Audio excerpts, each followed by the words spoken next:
stop issuing NOC for school establishment in Shillong. That also will act on to solve the problems. That is not related to the principal question. No, it's not because this objection wishes to. That is another suggestion, sir, because it's decongestion. That is the objective.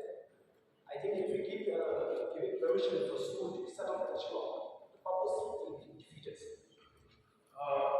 So of course the concerns of congestion in strong cities for everybody to we are all concerned about it.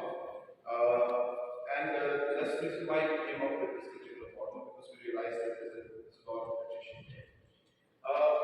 So of course there are ways. Maybe one of the ways is what Honorable Friend has mentioned.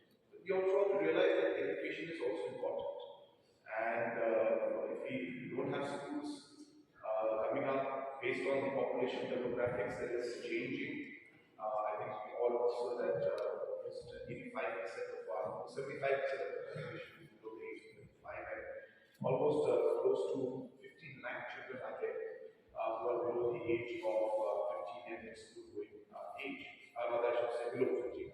So hence there's a large population that requires